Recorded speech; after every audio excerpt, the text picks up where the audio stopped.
let's go ahead and get started with our first question from Erica. Let's see, she says, I aced the 7-day challenge like your wife, so why am I doing this? Hello, I loved your book, Wired to Eat. I'm a 31-year-old female, 6 foot tall, at my goal of 160-ish pounds, 20% body fat. I've never been heavy, don't have diabetes in my family. I do have a history of disordered eating, counting, restricting calories, and then binge eating until a year ago when I found low carb. I've been on thyroid meds for a few months now, possibly because of the calorie restriction, and I've had high cholesterol all my life, and now it's even higher since starting keto 2 months ago.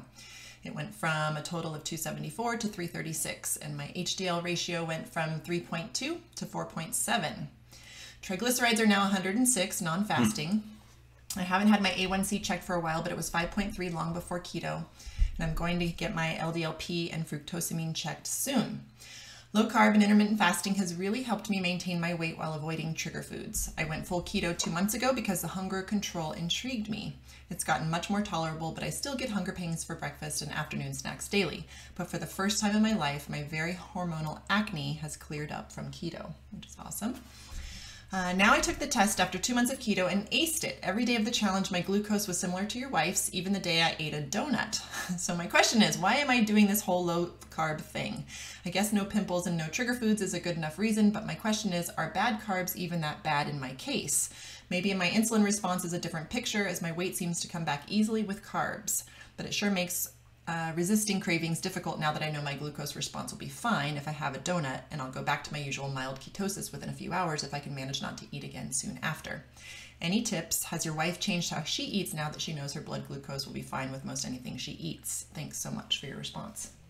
How have you navigated this stuff, knowing that you have more latitude than I do, right. or many? Because I don't feel the effects of like a carb, like of a heavy carb meal. I don't feel foggy headed and like vision changes or any of the things that you and some other people get. You've mentioned that like if we do a Mexican food bender where you do the tacos and the rice and the beans, you'll be like, I don't feel great. It's not, I recover pretty quickly, but I don't feel great. But the main reason why I still eat this way is because, gosh, even though my blood glucose level isn't rising, there's tons of research that shows like if you keep your sugar levels low, like you age better, you feel better. Like I'm 41 and I want to, be able to do the things that I do now and hopefully even more things when I'm 61 or 81. So for me, it's an aging well thing. My mom had autoimmune disease and she had rheumatoid arthritis. And so, and hip problems seem to kind of run in my family. So I feel like eating well and trying to maintain mobility in my hips, it's a big deal for me. So I guess, you got to figure out what your reason is. But like acne was, my family, I had acne growing up. All of my uncles and my dad have, those kind of pitted scars from acne on their face. So that's a big deal for me as well.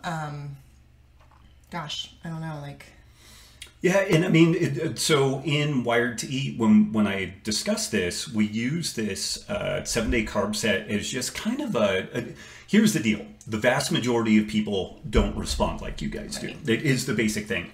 Wired to Eat, ironically, was basically a funnel to move people into a ketogenic diet, but we fucked up by not saying the sneaky way to a ketogenic diet or something like that, because keto is so like hot and everything, and as usual we're like 10 years ahead of what is actually relevant and germane. It was trying to talk about like metabolic flexibility and provide some something other than like completely hard fast lane lines, like only do this and go to town. So but the thing is, most people don't respond this way. Even the people who do respond more the way that both of you apparently do. In general, like, what's her name again? Erica. Erica alluded to the fact that she has disproportionately good appetite control doing this now. Luis has talked about how he had disordered eating on both the anorexia and the bulimia side of things. And there's just a disproportionate appetite and kind of like, I don't want to, spontaneous eating control that occurs on the lower carb side. And lower carb can mean a lot of different things depending on what you know, what person we're talking about. It doesn't necessarily have to be keto. That can be different from person to person. I think what it tells you is that if you want to kick your heels up once in a while, it's probably not going to be nearly as catastrophic as what it is for me. I mean, literally, I do something like that and I get blurry vision changes. I feel horrible sometimes for like a couple of days. And it's not from gluten. It's just from like these really crazy blood sugar excursions. Like they get up into the 190s. And there are a lot of people out there in kind of the physique, evidence-based nutrition scene that just fucking dismiss this stuff. And these guys are in my opinion, borderline worthless, heading towards dangerous, in that there's no thought towards like kind of the ancestral context of what a safe blood sugar excursion actually looks like. And some work that Stephan Guyenet did, it suggests that you know, like even an oral glucose tolerance test type story in a metabolically healthy individual is like half the total blood sugar excursion of what we get in most westernized populations, or what we accept as normal. Somebody quoted a number the other day that like, it's a major health organization, I'm blanking on the name of it, but it said that fewer than 12% of Americans are metabolically healthy. That's using modern standards. If you use the standard of like ancestral health, I don't think fucking anybody is metabolically healthy at this point. You and maybe Erica and like 2 or 3 other people, like Ido Portal and Erwan, maybe, but that's it. Like there's not that many people that they can plow a big plate of tubers or what. And I'm being a little dramatic. There are people that do better or fine on these levels, but a lot of people don't. The vast majority of people don't. So having this tool here is just an opportunity so that people can kind of do a self-check.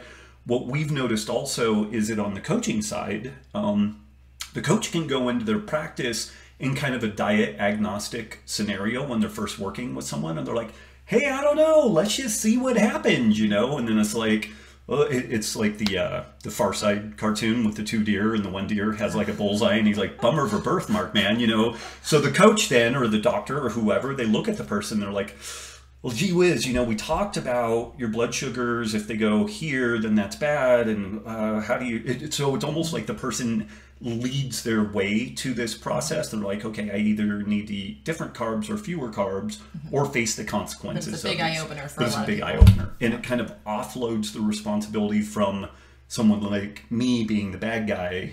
Telling you what to do. Telling you what to do. You can actually see, gosh, okay, I don't do well with this. I need to change it. So Erica, that was way out in the weeds. We have a tendency of doing that, particularly on, I've noticed that like our first answer is like all over the place and super comprehensive. And then by the last answer, we're like, oh God, just be done with it. But so yeah, I mean, you probably have some more latitude here. It sounds like because of the disordered eating and other things, I would just keep an eye on whether or not, you know, these, you know, kicking your heels up sessions, do they lead into problems that then it takes you a while to reel it back in? Or is it, you know, you're out with some friends or some Mexican food, you have some beans, rice, and churro, and you're like, damn, that was great. And then you're just kind of back on point the next day. If you can do that. Some people can't. Some people will have those extra things, and then they want more the next day and the next day and the next day. So again, it's individual too. Incredibly individual. Where you're at with that stuff. Yeah.